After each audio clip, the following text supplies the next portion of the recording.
Good evening, folks, and good morning if you're joining us from those parts of the world. Like, let's say if you're from Australia, good morning to you. If you're from UK, US, good evening to all those of you. Good afternoon to I think the ones in US. And yeah, we are going to discuss this game. And I think I was last with you guys all the Champions League games like 2-3 days ago, and we didn't have a good time really. The game was just pretty decent, and yeah, since then we have had a lot of updates for throughout this club.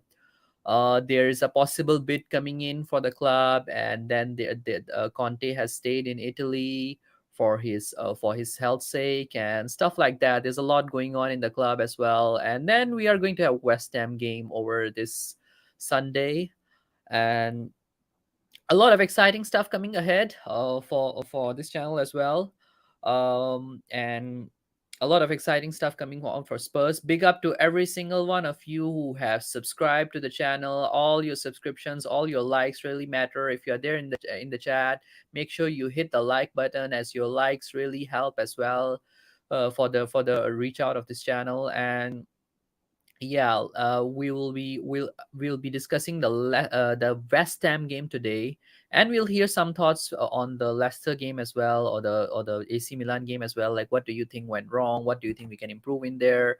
Add your comments in the chat section as well. I'll be reading some of that, and yeah, let's go into it. We have Frankie Win here. Big up, Frankie. I haven't seen you around. It's your first time here. Good to see you here. And we have Adama Tauridu all the way from Gambia joining us. Big up, Adama. Good to see you here tonight as well. So, uh, yeah, it's just great to have all those of you from different parts of the world joining me. Let me know what time is it there in Gambia right now. I think Gambia is same time as GMT, if I'm not mistaken. Frankie Win, where are you from? Let us know as well. Would love to know where are you, which part of the world are you guys joining us from, because I love to chat from people from different parts of the world. It's always a pleasure to have every single one of you on this channel. And yeah, we are going into the West Ham game. I think a lot of you would have got on the interview by Stellini today, and Stellini was just sharing like how uh, Conte is in touch with Stellini for every single hour, and he has been telling me I just can't wait to come back and stuff like that. It's Frankie Wynn is from UK. Big up, big up. Uh, Good to have you here. Good to have you here, Frankie. And we'll be hearing from you as well in the chat. Like, let us know your thoughts as we go along the discussion as well. You disagree, you agree, all those. I love to hear thoughts in the chat as well. It's always lovely to have some interaction in the chat. And yeah, so we'll be discussing the West Ham game with our guest today. And actually, this guest of mine, I saw him a couple of times on some the podcasts and some streams, and I really love the analysis. I was just chatting with him early on, and in the back room as well. I haven't met him personally even before this stream as well. Like, I only contacted him via Twitter.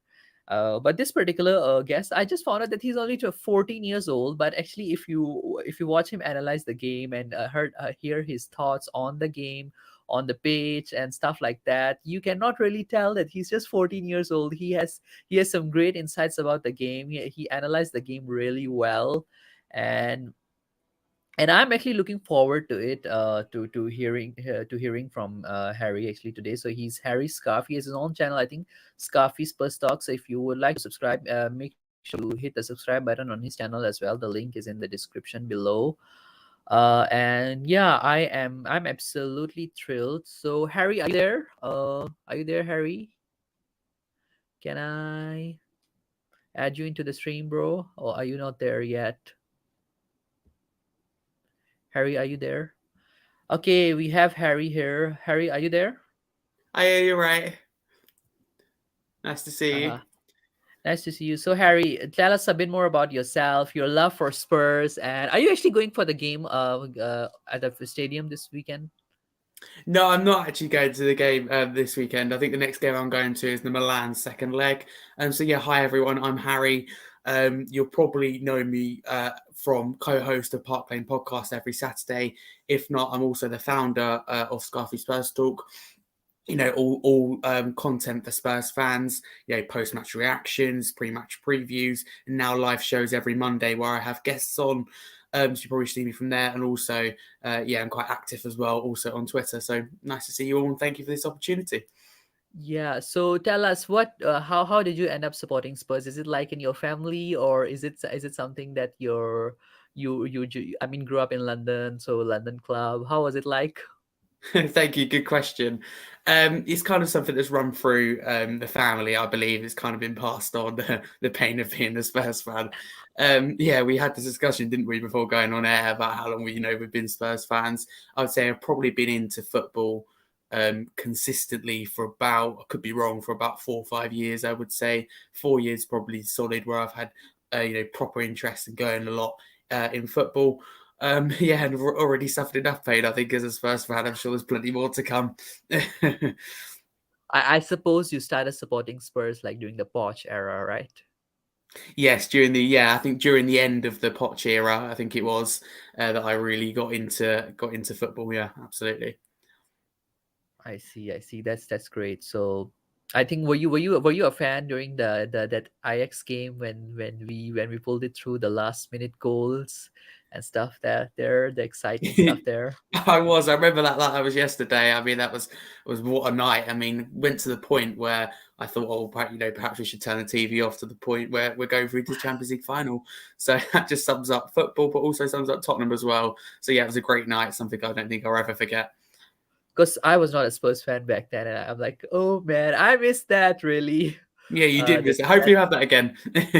Yeah, hopefully we have. I mean, we have experienced some sort of things like that in Premier League before, like the Leicester goals last year when we beat the Yeah, Leicester that's right. away when they were going. I've experienced those kind of excitement, but not the Champions League excitement yet. So it's always good to hear from the fans who have been supporting Spurs for a long time, and it's always a pleasure. I mean, to get to know the Spurs community around and to really conversate with you. I mean, like how I met you just today over Twitter. Yeah, It's been exactly. Yeah, been a it's been short period. amazing. It's been nice speaking Yeah. to you. So tell us a little bit about like how I think you would have been cutting on some of the club news as well, the bids coming in for the club sale, and now I think Conte is staying in Italy for his health reasons, and there's a lot going on. What are your general thoughts on whatever's been happening at the moment? And yeah, like after the Milan loss, where do you think we are headed, and what are your general thoughts on it? Yes, a good question. I don't think the club's in the best of place. Obviously, we've got a manager who's just had, gallbladder removed, gallbladder surgery, which is quite a major thing. Obviously, going into it with two losses, a battering by Leicester and a narrow defeat to Milan. But at the end of the day, if you look at it, we're still, fifth in the league, still in the Milan game, still in the round of 16 of the Champions League, and still, also in the fifth round of 16 as well, the FA Cup as well. So if you look at it like that, it's okay. But yeah, you've got Stellini, who we've got 100% win record under, which is good. But obviously, yeah, I think Conte came back too soon, and I just hope he, wishing him speedy recovery. Hopefully he recovers. So yeah, there's a lot going on with the club at the moment, and of course, like as you said, you've got those talks about a potential takeover as well. So there's a lot going on with the club. As I said, it's never a quiet week being a Spurs fan. There's always a lot going on. Never a peaceful week and for Spurs, Never, right? never. Yeah. And okay, the other thing I wanted to ask you is like, what do you make of that whole saga? Like now, do you think that the new ownership would be the best thing that can happen to this club? Like, let's just say if really and the new ownership does come in. I mean, I don't think I've had this conversation with you. Like, are you a Levy in, Levy out, Conte in, Conte out? I love to hear. It's a good question. I've been someone who's been, I think, this year against the ownership and behind our manager. I've probably about New Year's Day, I would say, I really became like, Levy and Enoch out. I haven't joined in any of the protests like that, but I would say I'm Levy and Enoch out. However, I do think a new ownership would probably be best for the club. It's obviously he's got to be the right person. But I've said this before, I admire Levy and ENIC, what they've done on the business side of things, like building the stadium, training ground, the plan, you're getting this in Champions League football. I like the way the club's running the business side of things, but I don't think it's good enough to be a football club. And so, like some of the decisions, like to sack managers, the lack of investment, like in 2019 with Poch, I think is costing us now, as pointed out on BT Sport, I think the other day. Um, Although I'm behind Conte, and I know he's had a tough time, last year, we need to be getting more out of him. And sadly, I don't see him having a long-term future. Can't see him signing that contract. So it'd be interesting, who our next manager or Conte unexpectedly sign a new contract, because Conte's got to consider the contract in terms of the football side, but also the personal side, because he has had a tough year, and at the end of the day, is a proven winner and elite manager. So I'd say I'm still behind Conte and still against the ownership of the club, I would say. Are you a Levy in, Enoch out? Was it that what you were saying actually? Is it? Levy out and ENIC out, I would say, Oh, especially you're Levy. Levy. I would say So both. yeah, Levy for me is the one that I want out most because of his decisions to sack managers when he sacked them. I know some people say he's like a puppet head for ENIC, but for me, he's the one who makes the decision when to sack the managers. And I don't think you should sack managers like Mourinho a few days before, 5 days before a cup final. So I think he's made some poor decisions like that. And for me, it's Levy who's the problem. yeah, I think I'm very much with you on the same page, like the kind of decisions that he has made. I mean, I think I am a Levy outer after you. Like, I think I became a proper Levy outer after the North London derby, because I not just Yeah. heard certain news, and I saw certain things on the ground as well, through media and some through some friends and stuff like that, and that really made me, I think, a Levy outer, because I realized the reality that the shambles that this club is in.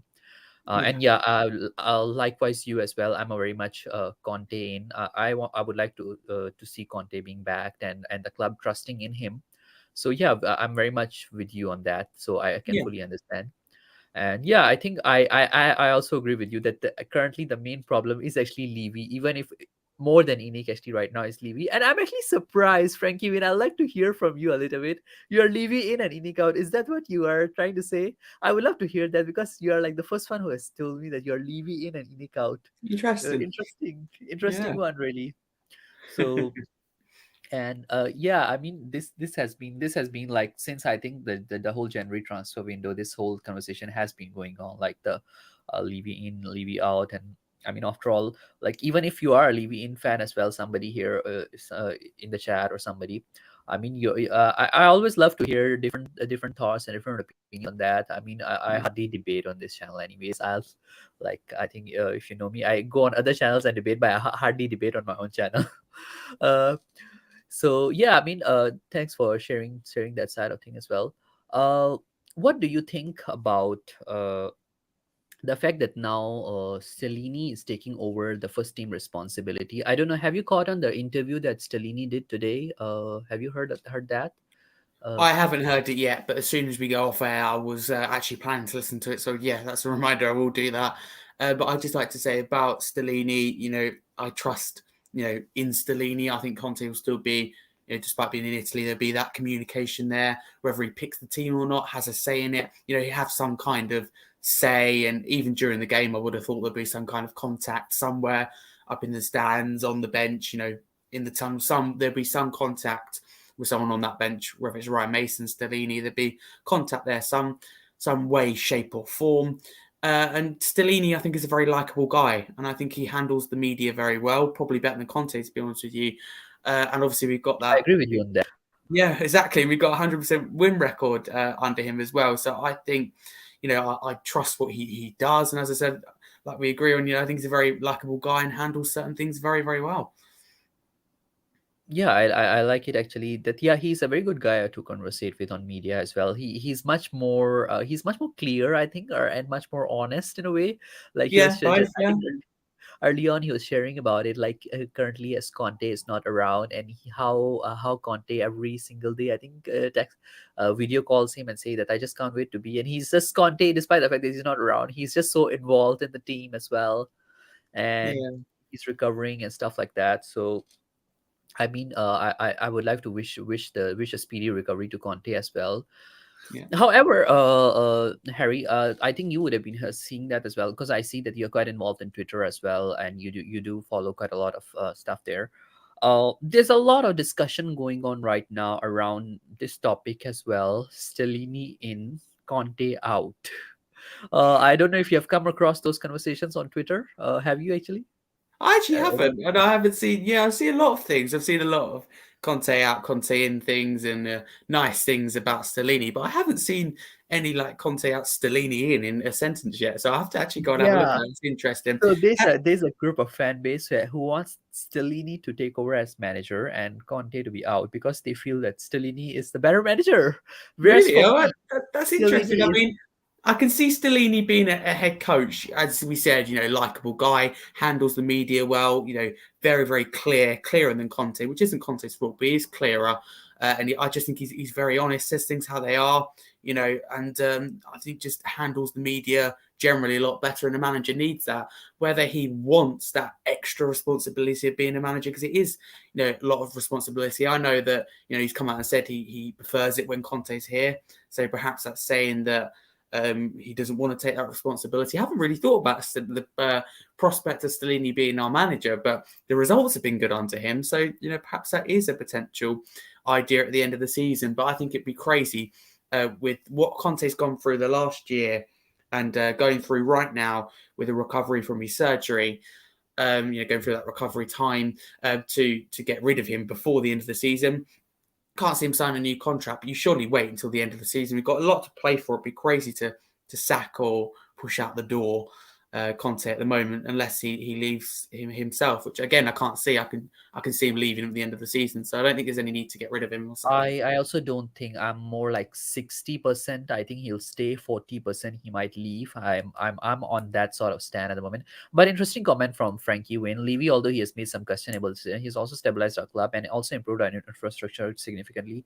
Levy with owners who are willing to back the team could work well. I agree with you at a certain extent, Frankie. Because yes, he has stabilized our club in terms of its worth, Yeah, in true. terms of its value, yes. However, as a footballing, as somebody who makes decisions or critical decisions on football related matters, I don't think he has been that great. So that's why I'm Levy outer, from that, mainly that reason. I don't know, Harry. Do you have anything to say about this comment? Yeah, I agree with what Frankie said, and I think that he definitely, obviously, he has made some questionable decisions. I don't think that's up for debate, but like he's stabilised our club. I think definitely on the business side of things, he's stabilised it and improved it. If you look at where we've taken over to get that new stadium, training facilities, in top four, so many things on the business side of the club, like the money they're making, the income they get, or will get, should I say, eventually. I mean, they've done an incredible job. But for me, Levy needs to step back and focus on the business side of things. That's what I'll have him at our club if he focuses on the business side of things and lets Paratici, or if he doesn't trust Paratici, somebody else on the football side of things, because it's clear that Levy doesn't know how to run a football club, but he knows how to run a business. In his title, he is a businessman, not an expert in football. So perhaps he should stick to that, Frankie. And that's when I would consider, Levy staying. So I'd be interested to hear from you, Frankie, in the comments, what you think on the football side of things, with the Paratici Levy situation. If you agree with me that Levy should, step back, I think he should. Be interesting to hear from you, Frankie. I actually agree with some of it, and I think with, like you said, with the owners, you could potentially work well on the business side of things. I wouldn't agree on the football side, but on the business side, it's an interesting one actually. Yeah, I mean, it is an interesting one, definitely, because although yes, I have a lot of criticism towards Levy in terms of his footballing decisions, he has done a little good for the club in general, as in terms of the way he has developed stuff in that. But as a football person, I don't think Levy has done any good. No, Uh, like what I think you have summed up as well, or just now. Uh, so I mean, but the other problem with Levy is his personality, because I've had a conversation with some of the footballers, ex-footballers who used to play for Spurs, and they actually, a lot of them usually say, like, I spoke to three of them. They recently came to Malaysia for a football tour during the World Cup season. So I went to some of the meet and greets, and we were having a chat there with them, and they said that's that nice. Actually, Daniel Levy is very much involved in the club. Like he's there at the training ground every single day as well. He's there, so he's involved in there. And I think I particularly like what impression I usually get from them is like he's a bit of a micromanager to a certain extent. Like he wants to control things the way he wants to see that. Like he would see that, okay, how much a manager is investing into that particular young player that he has bought, or he is quite involved in to a certain extent. Like, what do you think? Is it good as as an owner? Is it a good trait that an owner should have, or an owner should trust the the footballing side of things to the football director or the manager that he has hired? What's your view on that, Yeah, Harry? I think it's a good question and an interesting subject. I think as an owner, you should, of course, you should be involved in the club. You know that you own or part own. You know because it is. You know you have a part in that and you should have always have a say in that. And I don't have a problem with the business side of things, or if Levy wants to watch. But it's when he thinks he's a know-all in terms of the football side and he wants to be involved in the football side. I mean, go away and learn how to run a football club. I mean, go away and take that time. But for now, focus on the business side because we've got a football director, Paratici. Give him a little bit more power. Trust him a little bit. He's a clever guy. He gets deals done. We saw with Bentancur and Kulusevski. Or if you don't want to trust him because of the allegations against him, if you like, then bring another football director in. It will make Levy's life easier in terms of less things to do, less things on his mind, less things to worry about. There'll be less headaches, for example, and there'll be less headaches in terms of also with the fans. I mean, I'd be happy if he stepped back, wouldn't hear from him as much.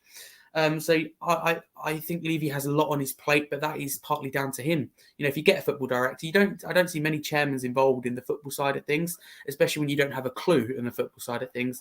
I believe Levy knows as much as, if not less, as some of our fans do. So stick to the business side of things, which is good at personally. Yeah, I mean, definitely on the business side of things is good, and also I agree with you that like if we stay out of the footballing side of things and really trust someone else, uh, it would not be bad. No, Yeah, it won't be bad. Spursy talks, big up, bro, big up. Good to see you here as well. Uh, so it's always a good perspective to hear as well. Like, why would someone want in Levy? Yeah, if you want in Levy and Levy is in just to handle the business side of things, and he trusts someone else to really make those critical decisions about the footballing side of things, I think it's not is a valid discussion to have. Unlike if absolutely. somebody say that they want to they are Levy in because Levy can take this club football. No, I think that's kind of like an invalid valid discussions to have. If you want Levy for the business side of things, and Levy trusts someone else for completely for the football side of matters, I think that's a good discussions to have, and I'm glad that I think you brought up that point as well. Uh, Now going into this discussion as well, what do you make of our January transfer window? How would you rate it, first of all, before I go into the discussion over the game? Because it's just something that ended. So because I really don't, I'm just meeting you for the first time, so wanted to hear a bit of thoughts on that as well.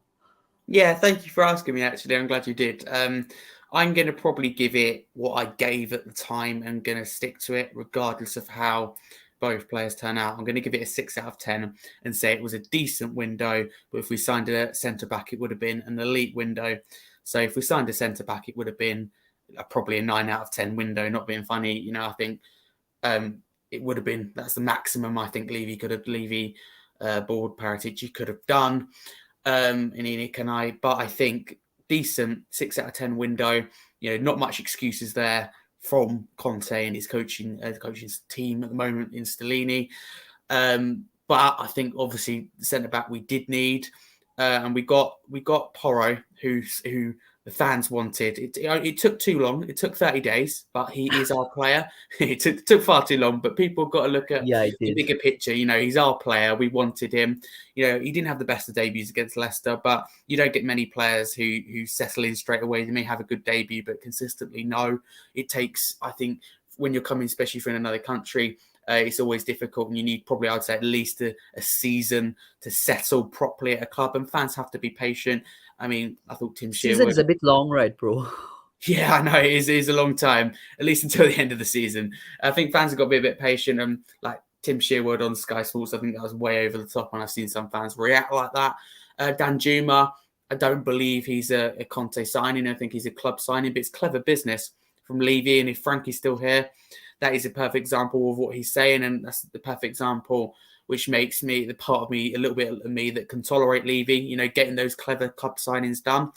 But we didn't get a centre-back, and that puts pressure on him, Enoch, Paratici, if he's still here, the board, in the summer, because I think we need at least 2 centre-backs to partner Romero. I don't think any other centre-back is up to the task and is suitable for this level, like playing in the Champions League, playing for a top 4 club. So, yeah, overall, I'm going to give a 6 out of 10, which I said, on deadline day when we signed both players. So it could have been better, of course, but overall, not bad at all, and credit to Levy for that. Yeah, I mean, I can't disagree on this with you. Uh, Arnold Denuma, but just curious to hear from you. What do you make of player? What kind of player Arnold Denuma? I think that's how we pronounce his name, right? Yeah, Arnold that's right. Denuma.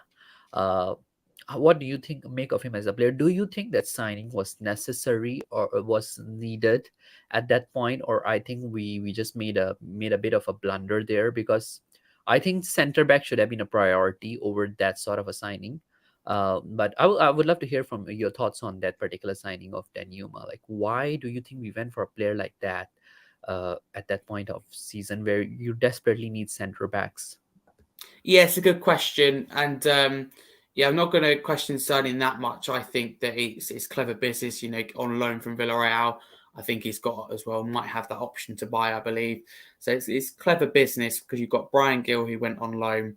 And if you think about it, if Son doesn't perform, you've now got the likes of Richarlison, Dan Juma, and maybe even Lucas. So you've got, I think it's a clever signing and it could work. But the worry is someone like Bergwijn didn't really work. Although he was good at times, it didn't work out, I don't think, long term that the club wanted it to work out. Centre back, of course, should have been the priority, but fans have got to remember it's difficult. In January, it's a shorter window, and not many players want, and agents, want to do business and leave, if you like, in windows.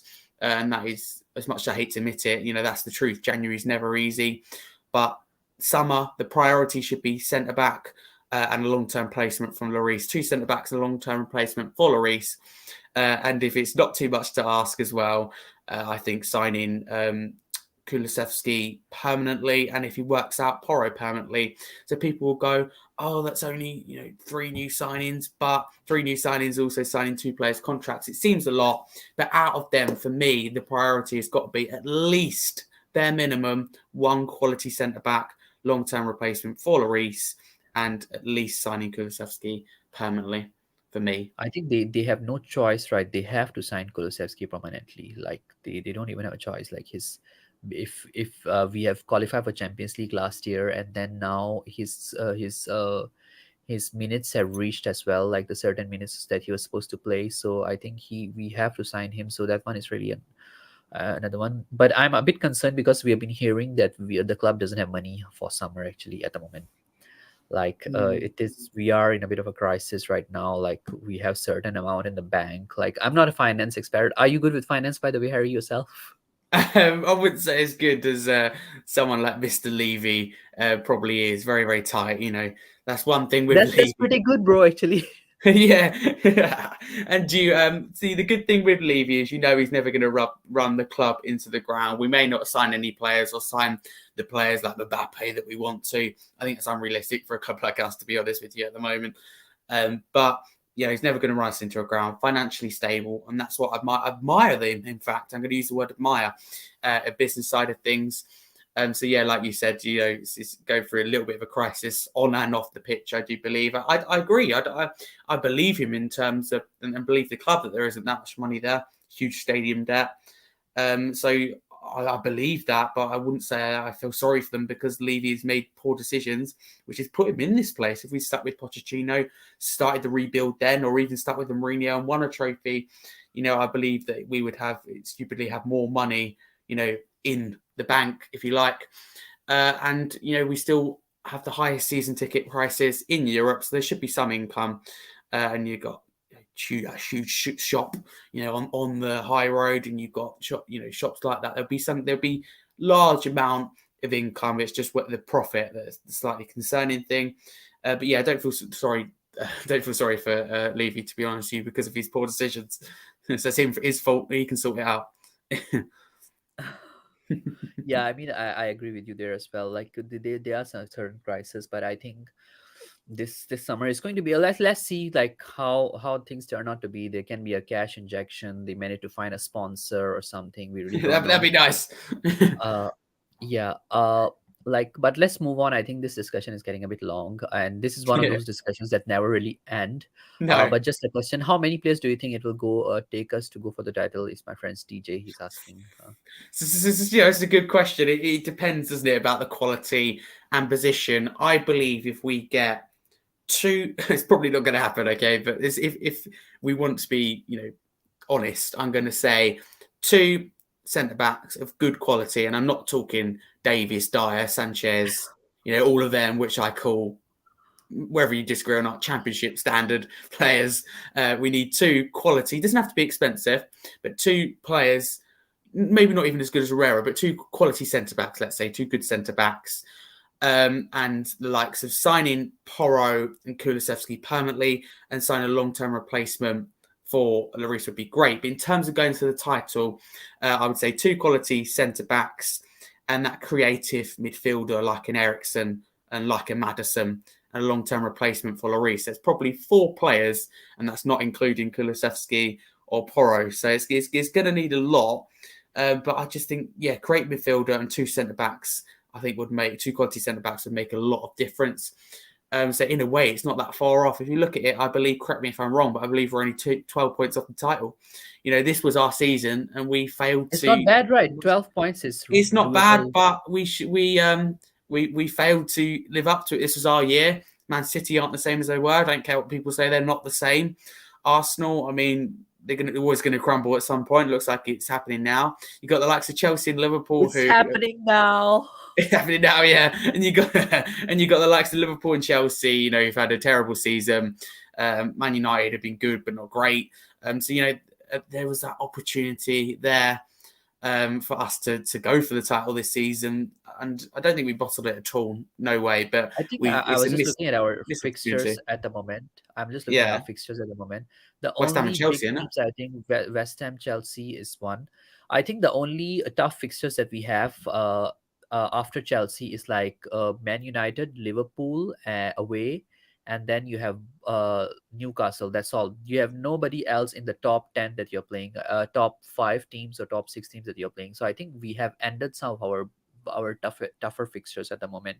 So Good. if let's say we go on a run now, who knows? We may be able to actually go because our fixtures seems to be easier. Uh, You could I still think if finish we can third. get, yeah, we will finish better than last year. I have a feeling that now looking at the fixture, but now the problem is where I'm gonna go into as we go into the team news. I think we all know the injuries that we are dealing with, bro. Yeah, you got uh, loads. we got loads of injuries, and there we have to go now. Let's say going into West Ham game. Yeah. Uh, have you been to the games at the West Ham? I think at home before. I think you would have watched West Yeah, Ham. I believe I've at least been to one. I went to the one where we played them for the first time at our stadium, and sadly they won 1-0. Oh, okay. Yeah, it was a frustrating day, but yeah, no, I did go to that. I just like to say I think that it's never an easy game. West Ham are always up for it. I call it their cup final. For a small team down the bottom, it's obviously a big game for them. They don't like us. They probably hate us more than we hate them, to be honest with you. So it's never going to be easy. They came to our stadium and they beat us. As I said, their first game when they played there, our stadium, so they know it's capable. They're in a good place going into the game, getting a point, against Chelsea, getting a point against Newcastle, and two more impressive performances. They've got a tough run of games after us and including us. So they'll be up for it. There's no case of they won't turn up or this will be a stroll in the park. 4-5-0. It'll be difficult. I would say it's probably harder, probably without Conte as well. Whatever people say, without having a proven winner elite manager on the touchline. Whether he frightens the players or whatever, any excuse someone might make, it's going to make a difference not having a manager and having someone who's never had the responsibility before. So yeah, I'm actually feeling positive though, to be fair, going into it. I don't know why. I'm just up for it, I would say, and I think we get the job done. But I don't think it'd be a stroll in the park, and it never is. I've never Yeah, seen a it game. never We is, played West for Ham where it's sure. been a stroll in the park, but it never is with Spurs. So we're used to that. It's been a long time since a stroll in the park. I mean, West Ham always turns up against us in some way, right? Always, always turn up. They always do. Yeah. And yeah, I mean, despite the fact, but I'm interested to hear from you about now the problems that we are facing in terms of our midfield, especially. Mm. Hoiberg is there, but now you don't have Bentancur, and we know that Bentancur has been that sort of very critical player for us. He's sort of like that glue that sticks your midfield and your forward line as well. The way he actually sometimes make his forward passes. Do you think that now going into the rest of the season, especially now this game, that's a big concern definitely. Do you think that Pape Matasar or Oliver Skip can fill in that void? Given that yes, our games are relatively easier, but what do you make out of it now? This situation, uh, I think Bentancur will be, firstly, I think Bentancur will be a massive miss. Such a crucial player, big game player. He's proved it this season, how crucial he's been. I think more crucial than the likes of Kulusevski. And I like Højbjerg, but Bentancur's been, the more important player for us. He's so creative. In the amount of times he's won the ball back for a goal or had a part in the goal or even scored the goal, which he has stepped up to do this season. He's obviously going to be a big miss, but I don't have too much concerns, being honest with you, because I think Skip and Sarr proved against AC Milan, that they're up to the task and nothing will faze them. I thought Sarr had a fantastic game against AC Milan and he's a bright prospect, has a bright career ahead of him, whether that's at Spurs, as much as I like it to be, or elsewhere. He has a bright career, regardless of what happens. I think he has a bright future. And same with Oliver Skip, fantastic shift, and I think also has a bright future ahead of him, and those two I think done us proud in midfield. So I don't have any concerns. I have more concerns, to be honest with you, about our defence and also the lack of creativity and the likes of Son and Kulusevski's form.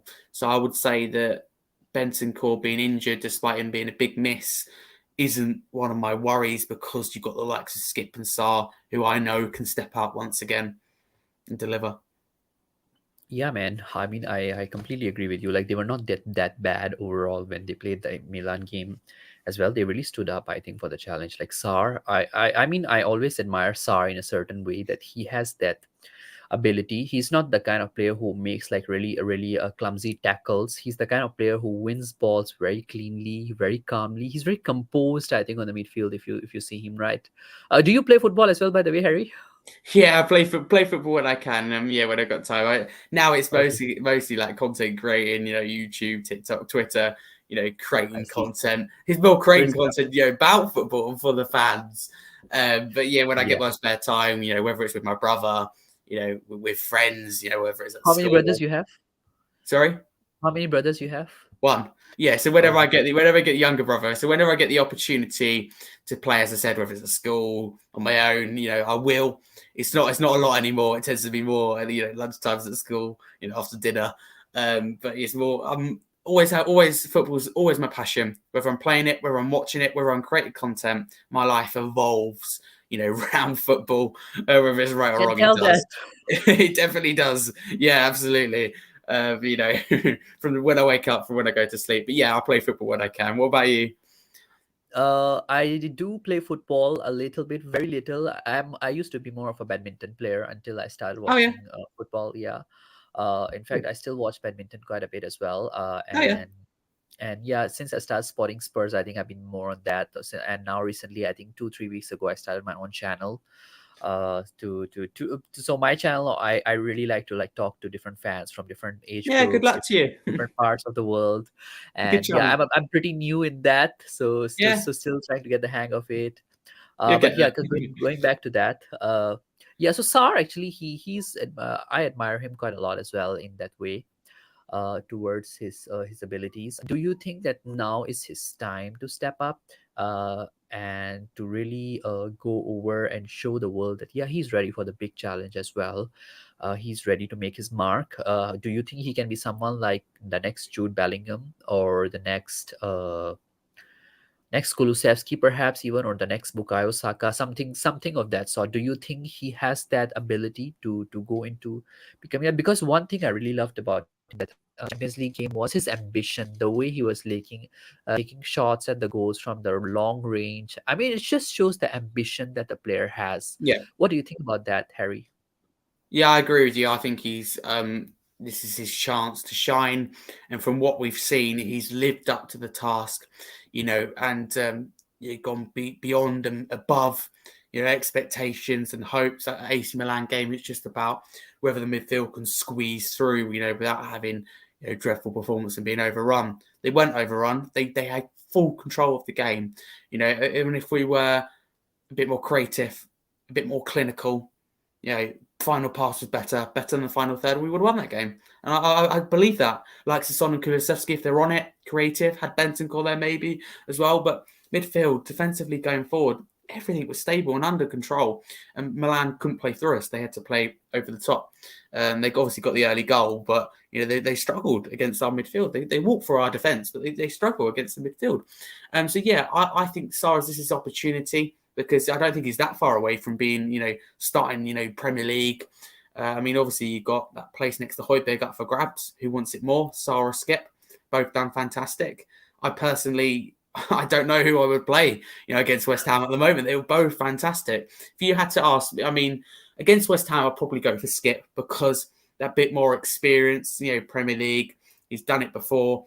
And in a London derby, I think you need that. But Sarr would definitely be used from the bench, and I think that position's up for grabs. Who knows what Stellini and Conte, communication, as I said, that what they're thinking, and it could be we go, change the style a bit and maybe go for three midfield, two up top, whoever, because I think maybe perhaps it is time to drop Son. As much as I like him, his form hasn't been great. Or if we want to leave Kulusevski out and perhaps he's more effective from the bench, then go with Skip, Sarr, Højbjerg in a three midfield, so we don't get dominated midfield. That is always the idea. So yeah, to be honest with you, mate, I don't have any problems or concerns with the likes of Sarr and Skip stepping in. I like what I've seen, and I think they're up to the task. Also, you'll go for a 3-5-2 in the midfield, is it? Is that what you're saying? That's what I would do if I was manager. But what do I know? I would go 3-5-2 right now, but who knows? Yeah, I mean it's an interesting one that you're actually going for this, because I have my concerns about the midfield as well, particularly because West Ham midfield is not bad. You have Declan Rice in there. You have players. You have a creative midfielder like Jared Bowen, who actually drops deep into play as a number 10 role as well. And I think Lucas Paqueta is injured as well. If I'm Is not it? mistaken, yeah, Yeah. Lucas Paqueta is Okay. injured at the moment. So there's another place called Thomas Suchek. I don't know how you Appreciate pronounce it. it. Yeah, Thomas Suchek. He's the player who might play, but he's not a bad player as well. So No, he's all right. they have an edge or at that advantage over us in terms of their midfield. Uh, and I think you make a good point that at the moment, but don't you think that Sun dropping in a bit deep as well, like what he has been doing recently, if you study his heat maps, Sun has been playing a lot more as an attacking midfielder rather than a winger properly. Don't you think like he would be a key in there instead of Kolosevsky and Kane only? Like, let's just say if you were to play a usual 3-4-3, but just that Sun drops in a little bit deeper. What do you think about that? Yeah, it's an idea. It's definitely an idea. And I love Sonny. I think his form recently is slightly concerning. I think we'd all thought, he'd get on, after that hat-trick against Leicester.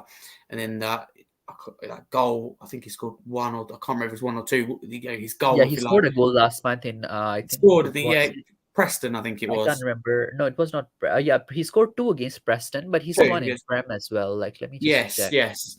So what I mean is that two against Preston, we thought we'd really kick on from it. His performances, I think, have pretty improved a little bit, but not the Sonny we're used to seeing, with the smile on the Yeah, face. As much as I hope he can recover his form as quick as yeah, he possible, scored against Crystal Palace. He scored one goal Crystal against Palace, Crystal. thank you, yeah. And he hasn't really kicked on, and hasn't looked fantastic all game. Looked a bit better, but not fantastic.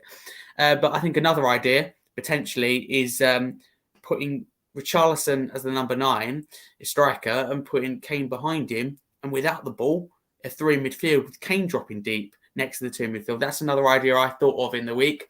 Without the ball, 3 in midfield, Kane there, and with the ball, it comes a 2, Kane behind Richarlison, almost as a front 2 just behind. So I think there's ways, but my concern is that Conte, and this will probably rub off on Stellini as well, the stubbornness and the he can't accept when he gets things wrong, and he doesn't want to be. He's so fixed-minded, he doesn't want to change things. So personally, I believe it is time for formation change. I think we're always overrun in midfield, and this defence isn't good enough, and the wing backs isn't really working at the moment because neither of them are up to the task. So perhaps it's time to change your back four, but I definitely think it's time to change something in midfield, even if it's without the ball. Yeah, but back four, I don't think it's happening under Conte, right? I can't see it under Because Conte. It's what I would do, but I can't see it. yeah, I don't see it happening, but I don't think back four is going to solve our problem because you see our defenders are kind of like a liability, and they even in back four, I think is even more tough to defend against, as some people say that. But it's interesting one that I've been seeing that comment quite often as well on Twitter that we should try switching to a back four, but I mean your defenders are just not good enough for you on that line, right? Yeah, no, you make a very good point. I think one of the reasons been highlighted, right, and one of the reasons I semi-support it, if you like, is that we have to play one less centre back. I mean, that can't be a bad thing, can it? Playing one less of those, championship annoying statue defenders, if you like. But I think also players like Emerson, I think, are more suited to the right back position. But I can't see Perisic being up to the task of perhaps playing left back. Who knows? I don't know. So Ben Davies. Yeah, no, it's a good shout. Back four, Ben Davies, Langley, Romero, Emerson. It's an idea. Can't see it under Conte. The only thing I can see him going to is a 3-5-2. I think that's his backup formation, but we never seem to have a plan B, which is a concern. Teams know how we play. They know how we line up. Conte came out against Milan. I know he's not feeling great, bless him, but he came out and said he revealed our formation. We knew it anyway, 3-4-3. But, teams know our formation, our tactics, how we play, what Conte's like. So I think we're such a predictable team, and there's nothing special or unique or nothing we can do from the bench. We just hope for a bit of magic from Kane, and that is really relying on Kane. And what would we do without him? Where would we be? How far would we be down the table? Would we be mid-table? Would we be below? You really don't know. And although people say, "Oh, we're fifth," and fantastic, but Chelsea and Liverpool, especially Liverpool, who are slowly catching us. And they're in the bottom half of the table. So if we I won't say lose a they're couple catching of games, us. I don't think they're catching us like they've been poor lately as well.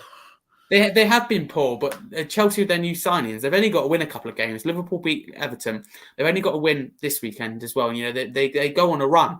And my concern is that we've struck lucky with the fact that teams haven't turned up this season, big teams. I know you've got lots of Brentford and Brighton, and Fulham who've overachieved and overperformed, if you like. But, as we say, Chelsea and Liverpool usually would be in that top four, and they're not.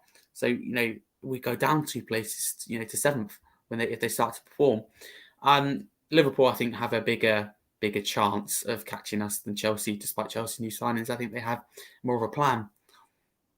Wow, actually, you analyze the situation really well. I mean, I must say that actually you analyze situation very well.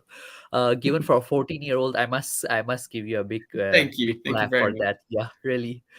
Because Thank I mean you. I can't have this kind of conversation with the proper adults sometimes. Really, like I was just thinking about it. Wow, you analyze it really well, and you put I it think really about it, yeah. yeah. Thank you.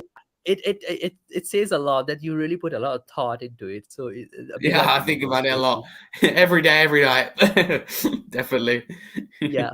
But I wanted, going back to the game. So I think you have pretty much summed up the midfield solution that I think you feel that maybe we should try and put a 3-5-2 in there because their midfield is good. However, what do you think about now the right wing back situation? Do you think we should start Poro regularly to get him going, or do you still think that now, since Emerson is performing well lately, he still deserves to be in the team itself, because I've been hearing a bit as well that yeah, since Porro has come in, Emerson has stepped up his game quite a bit in He terms of his has. defenses. He has, But and I think Emerson's really fighting for his place. Sorry to draw. I think Emerson's really fighting, for his place, and I think has stepped up recently, and performed. And the fans, I think, have woken up to that fact. To be honest with you, he's been really poor at times, and you can't excuse that. But I see improvements and better signs for the future. I mean, I definitely think that he has some kind potential. You've got to remember he is playing out of position. Right wing and right wing back is two completely different positions. Porro, I would love to see, you know, playing every game and flourishing in that right wing back position. But he's I don't think he's ready. I'm not going to turn against him after one bad game. And, I said this earlier in the show, didn't I? But I think a new signing, someone like Porro, should be introduced via the bench. And Emerson, you can't drop him when he's stepped up and Porro's not quite ready. And I'd introduce Porro from the bench. Get more minutes, confidence. Don't just throw him in there in big games, in different competitions, in derbies, must-win games like Conte did against Leicester. And it's not gonna work. You introduce a new signing from the bench. I've never, or very rarely, should I say, do I see a new signing that goes straight into a team and plays 90 minutes every single game for the rest of the season. Yes, Chelsea started Enzo Fernandez, for example, or Mudryk, whoever it was. I think it's Enzo Fernandez when they signed him in January and he started, but he only came off at half-time. So you very rarely see new signings start every single game. So fans have got to be patient. I think Conte's got to be patient as well, and I'm happy to put up with, if you like, Emerson for now because he has stepped up a little bit. yeah, I think he has stepped up. Definitely, he has stepped up his defensive game. But what do you think about now the element that we are lacking in terms of our midfield? Bentancur not being there. Uh, do you think that we should try and be a little bit more creative as well, because Porro, having him there, he adds on a little bit of a creative aspect to our game, like his crosses, definitely, because Yeah, even though Emerson is playing well, his crosses are still not up to the mark. It's been poor lately, and I think we saw that in Champions League game as well, that in the final third we lack quality from that side yeah, as well. yeah. It's a uh very good point. do you think that looking at now the current situation, having Poro would actually give us that edge at least? What do you think about that? Yeah, it's interesting. I mean, I briefly thought about that, but it's a very valid and good point you make. We certainly lack that creativity. I don't think there's any fan that can sit here and say that we have had creativity recently or even over the Yeah. whole season. We've lacked that creativity. I think we've missed opportunities to sign the likes of Ericsson, Maddison, which most clubs have players like, whether as good as Newcastle have Guimaraes, United have Bruno Fernandes, Man United have Ericsson, Leicester have Maddison, City have De Bruyne, Grealish. There's creative players in there. Who do we have? I mean, Bentancur and Højbjerg are fantastic, but I wouldn't call them creative. Bentancur's a little bit creative, but he can't do it on his own.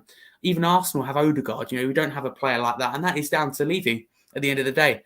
So Levy has a lot to answer for on the football side of things, like we discussed earlier. But yeah, no, you make a very valid point with Porro, but I don't want to throw him in there against West Ham if he's not quite ready. Coming off the bench, lack a bit of creativity as West Ham get tired. That does happen. Busy run of games, mid-season. West Ham got big games coming out, big focuses. Fatigue maybe late on. Porro off the bench, new signing could make a difference. I just personally wouldn't throw him in there against West Ham. But, it'd be interesting if people disagree, let me know in the comments, because I'm sure there's people who want to see Porro who start. I just think it's a bit of a risk that should be not taken yet. No, I think I agree with you to a certain extent. That, yeah, let him settle in a bit as well, especially since Emerson has not been that bad defensively, and we have been having this issue as well that first half we tend to concede goals. So save the first half, get the opponents tired once they are ready, and then once Poro has settled in, then he becomes your regular starter. I think Absolutely. I kind of agree with you there. It's just that I think there's one side of me, it gets a little bit impatient as well. Like, why did we wait 31 days to get someone like Poro, and why are we not starting him? That's the impatient side of me. It It's a club happens, for you, and isn't it? It's just yeah, so but I think tight. yeah, but I think listening from you as well, I kind of see where you're coming from to from that end. So it's definitely a good one. Uh, and the other thing is front three. I think we have pretty much discussed as well. The other one is now having Perisic in there at the moment. Perisic has been struggling lately with his pace a little bit, especially making his recovery runs. And defensively, he has not been that great. Do you think that we should have a backup option as well? And now also the thing is that Ryan Sessegnon is injured, so Perisic is expected to play more games, and I Mm. don't know whether his legs have it in him to go all the way with at this age. What do you make of that particular part? Like, do you think we should try something a little bit more pragmatic to improve on that side of our defense as well? Yeah, it's interesting. I think we have limited options. I mean, obviously you have Davis, whether he can play wing back or not. That comes down to also Conte being flexible, which he's Yeah. probably never going to do playing a back four. That No, I I mean, think you is the can play fault. Langley as a left centre back, and then Yeah, Davis can. exactly. And I think if Conte was flexible, it wouldn't be as much of an issue. Sessegnon being out, I mean, it's Perisic's worst nightmare, not being funny. I don't think he has it in him to, play 90 minutes every game. It's a lot to ask for what a 34-year-old. It's a lot to ask. He's had a fantastic career, fantastic player, fantastic going forward. But for him to run, one length of the pitch to another for 90 minutes twice a week is a lot to ask. And I don't see Yeah. many players at 34 doing that. And playing the amount of minutes he does, fair play to him. But it's a lot to ask him to defend and get everything right in the game and then go forward on the wing. I mean, I certainly I enjoy when I played wing back. I've enjoyed it, but doing it for 90 minutes it's a lot. And for someone, but I can't imagine when I'm 34, and you're doing it twice a week at a high level. It's not going to be easy, is it? Yeah. So but we obviously don't. Sessegnon hasn't been great. He hasn't been great. He's a player that I like, a player I've met. A nice guy, good player, good You potential, have met great. Sessegnon before, is it? I did, yeah. I have met. Oh, that's great. Yeah, Cessny when I was younger. He's a nice guy. He really is. Gets on well. But I think that he had that potential at Fulham. But it's just sad to see it hasn't quite worked out yet, and I don't think he's ready. A bit like someone like Tanganga, I don't think they're ready. Whether they'll ever be ready, I don't think they're ready for that higher level um, just yet. Yeah, but it's interesting. I feel sorry for Perisic because if we had someone who's more flexible in charge, then perhaps he would get more of a rest. I like Perisic. I'd like to see him play, a bit of left wing, to be honest with you as well. When Son isn't ready to start. I mean, Son's played a lot of minutes as well and hasn't been at the best of form yet. So you can use someone like Perisic in that position. Sessegnon being out, it's never going to be easy. But don't forget Davis as well. People forget about him. Yep. Those are some really good points as well. Now, one more thing actually before I go in to the score predictions. What do you think about the goalkeeper now? I was just lately looking at some of the comments and some of the podcasts as well, and some people have been suggesting that Fraser Foster, due to his age, he has lost his reflexes and then his height. He's not that good to defend the balls when they're coming at his feet or they're coming below. He's not that great of a goalkeeper in defending the ground balls. And they are suggesting that why don't play Brendan Austin in for these games? What do you make of that? I mean, it's a huge risk. Someone who's It is never a risk, played, right? someone who's never played at a high level. I mean, there's a reason why he's not playing. Whether that's the stubbornness of the manager, whether he's not ready, or whether he's never ready is another. It's a completely other question, right? Fraser Forster, good keeper. I have a strong opinion on this. I think he's a good keeper and has had a good career. And you can't doubt him in that sense in terms of he's a good goalkeeper. At his age, though, I think he struggles to get down on the floor easily. And he isn't the best, but that's the consequences of not finding a long-term replacement for Lloris or investing, and getting if you like, the right players. That's also another thing that's cost Levy, that long-term replacement for Lloris, that hasn't there. I think we should have already been looking for it. We've definitely got to look for a long-term replacement in the summer. As much as I love Lloris, we had to. You mean big clubs are prepared for these situations? Every club should be prepared for these situations, and we're not. And that is a concern. But yeah, as I said, I have a strong opinion on it. I think he's a good keeper, and I don't doubt his potential. Obviously, I have a few concerns with him, but you just think we've got to put up with it. But I don't support the idea of playing someone like Brandon Austin again in the London derby in a must-win game for us. You've got to trust Fraser Forster, who's a proven goalkeeper. He's played at the top level. Obviously, his age, is a slight concern, but I trust trust Fraser Forster. I think he had a good game against Milan, and if he had a better defence in front of him, I think he'd be fantastic. So yeah, I don't have any concerns with Fraser Forster, being honest with you, being in goal. But we should have been prepared for this situation. Yep, I think that's a good one. But I think maybe not a game like West Ham. Maybe you can try that in when you're playing like someone like Bournemouth, or you're playing one In of the an FA lower Cup tier game, teams. League Cup game, yeah, Yeah, you can try pre-season. something like that. I mean, we are no longer in League Cup. Maybe yeah, you can try that in the Yeah, Sheffield game, because I don't think Brandon Austin is that bad that yeah, you cannot even try him in a Sheffield yeah, game. why not? But I mean, the one point that you brought up, that yes, Foster has not been playing that many minutes as well. Do you think that now Foster's error can come up to the match readiness, that when you are not playing that long on the field, you tend to lose a little bit of that awareness, or that match mentality, that preparedness that you have. Do you think it could be that's costing him to be a little bit more clumsy in some of his stuff that we have seen lately, especially on his ground balls? And with time, he would improve, because Lloris being injured come out as a sudden thing. I mean, for him as Yeah, well. yeah, maybe, and I think he definitely has some kind of part on it, whether it's the main course or not. I mean, he's not getting any younger, is he? Let's Yeah, face it. And he's for someone who's been stuck on the bench all season, and unexpectedly he's called on to be the first team goalkeeper for over a couple of months in 3 different competitions.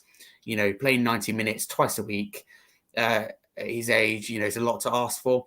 But in the same situation as a keeper, you should be ready. As a player, you should be ready for these kind of situations, and he wouldn't be at the club if he's not capable of playing football. Assuming it makes exactly. sense, he wouldn't be he's on our bench for a reason. Whether we could get him in or not, he's there, he's at the club, he hasn't retired, is the reason for that. And he's a top keeper, he's had a top career, has done really well. Southampton, Celtic, elsewhere, top goalkeeper, England international at one time. So I don't think anyone can even question his ability, professionalism, anything like that. I mean, He's a I leader can on the understand a field few as well. concerns. Yeah, I can understand a few concerns, with his age, getting down on the floor. But to be honest with you, if fans are concerned, they should be more concerned about our defence. Fraser Forster, I think, is ready for this type of level, whereas our defenders are not. And like Yeah, our against Milan, defenders are not. I thought defence wasn't fantastic, but Fraser Forster was better. He made it like for the goal they scored, 2 excellent saves, but poor defending. And he Yeah. will probably still get some kind of criticism for that. That's not him. Yeah, that's a good point. Those are really some really good points that you just made. Thank What are your score predictions for going into this West Ham game? What do you think would it be like? Thank you for the question. Obviously, you haven't known me for long, right? I'll go into most Spurs games at the moment and go, we're going to lose. This is something different, right? It's a London derby, and I know West Ham will be up for it. Of course they will, but I'm up for it. I want to beat them. They should send them to the Championship. Where they belong, and because they claimed not long ago that they were massive, and you can't be massive if you're in a relegation battle. I think we'll win this game. I don't think, as I said, I don't think we're strong in the park. I'm going 3-1 to Spurs. And 3-1 to Spurs. And that scoreline may suggest it was a little bit easy, but I think it'd be a tough game. I just Would think you it'd like be to predict the score, goalkeepers, goal scorers as well? goal scorers. Yeah, I think we'd be clinical. I think I'm going to go with one for Kane, one for Son, one for Kulusevski. Why not? A goal for each of our front three. I would Good say one. I don't think it would be. I don't think it would be our best performance of the season, but I think it would be enough to get the job done against West Ham. And I think we take our chances, which we haven't done recently, and not be that creative, but just be clinical in the chances we get, which is we haven't done recently. So, what about your score prediction? I'd like to hear. Um, I'll go for a 2-1 or a 1-0 win. Uh, I'm not that confident, like you, that we can actually score 3 goals. So maybe 2-1 perhaps at the best. And I think we will concede a goal, but I think we will win it. or maybe a 1-0 or 2-1. I really don't know. Like, I'm not that optimistic about it, but it's good to see the confidence that you have going into the game. It's always good to see the confidence among the fans, and I mean, it's a joy. And I don't know. I mean, let me just share the EPL table as well with us to just have a look at it. Like, if we win this game, where we will be, Probably still fifth. probably still fifth, right? I mean, I think we're kind of in that position where we've got a small gap. We've got a gap behind us and then gap in front of us. We're kind of we're left. And if we need to take our opportunities, or we're just going to be stuck, stuck in fifth. yeah. So let's just have a look at it. Okay, so Man City are 51 points and Arsenal at 51 points, but Arsenal has a game in hand.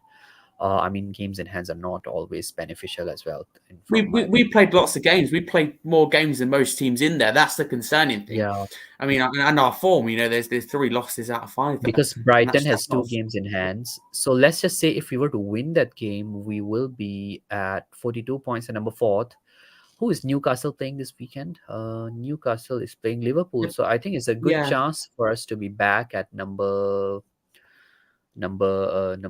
4. And I mean, as long as Liverpool gets the job done, and I think even if so Newcastle and Liverpool game must be a loss for Newcastle if we were to go to number 4. Yeah, I mean, but the thing that concerns me most is that you've got teams behind us. That I'm looking here at Brighton, Brentford, and Chelsea, who over the last 5 games have had better form than us, and that is a concern. Like we spoke about I think Chelsea has been just pretty average though. Like Chelsea been average, but if you look at it there, they've only lost 1 of their last 5, where we've lost they've 3 been of our drawing last quite 5. a bit. They've been drawing quite a bit. Yeah, they have been drawing back quite a bit. You make a good point. To be honest with you, but the form of Brighton and Brentford concerns me slightly, because if they could overtake Chelsea and Liverpool, then they could probably overtake us. And, that gap, right, is behind us. It's about 8 points, isn't it? Going all the way down to Chelsea. And you don't forget that, if Leicester go on a fantastic run as well, who knows? They could have a late run for Europa League, or I believe there's a lot of. I don't believe there's not much up for top 4. I think top 4 will be between, looking at it, Tottenham, Newcastle. I don't think there's much I up for think top Tottenham, 4. Newcastle, and maybe Brighton, because Brighton has been quite okay so far. They've been good, but they are having some problems in their club as well, with their manager is demanding a little bit more from the players and stuff. So we never know what can happen. So yeah, that's how the league table looks like. And I don't think Arsenal, who is Arsenal playing this coming weekend? They're playing Aston Villa. So Villa away, Saturday oh, lunchtime. that will be interesting. They're facing their former boss. So Yeah, who and knows? I believe if Villa I win, think they close the gap on like Liverpool and Chelsea.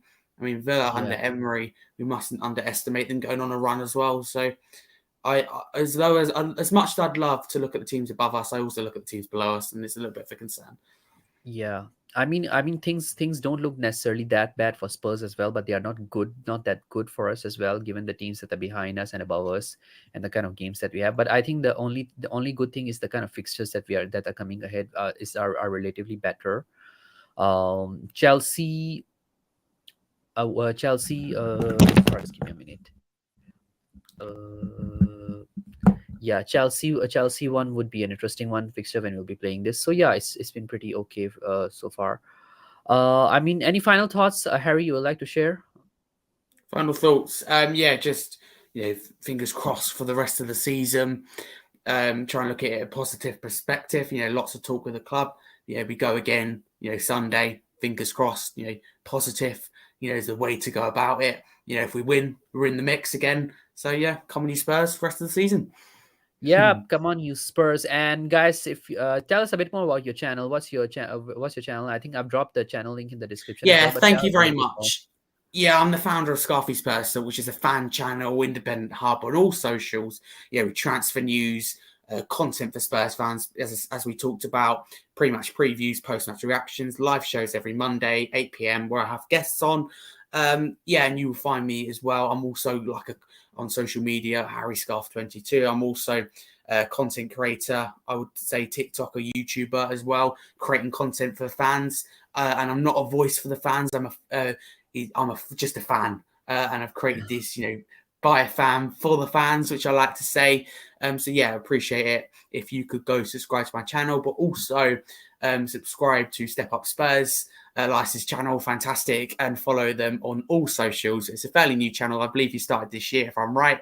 And I wish you and your channel all the best. And you will get Thank you there so much, eventually. We Harry. all start somewhere. So I wish you the best of luck, and you have my full support. Thank you so much, Harry. Really appreciate it. So yeah, guys, I think Anytime. I've dropped all the links for Harry's socials in the description of this video as well. Make sure you go and hit the Cheers. like and Cheers, subscribe Elias. there on his videos. When are you doing your next video, bro? Are you doing like a watch along or any I live? plan to do a quick post-match reaction Sunday night, and then obviously I've got my live show Monday, Saturday 11 a.m. Tomorrow. I'm also live on Parkland Podcast if anyone fancies tuning in, Great. even yourself, Elias. So yeah, I'm looking forward to that as well.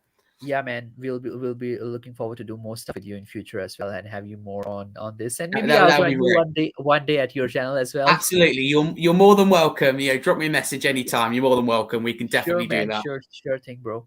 So yeah, Fantastic. guys, for me, I think I'll be doing some fantasy stuff tomorrow. For the Fantasy Premier League, the video will be out tomorrow. I've recorded it. I just have to edit it now.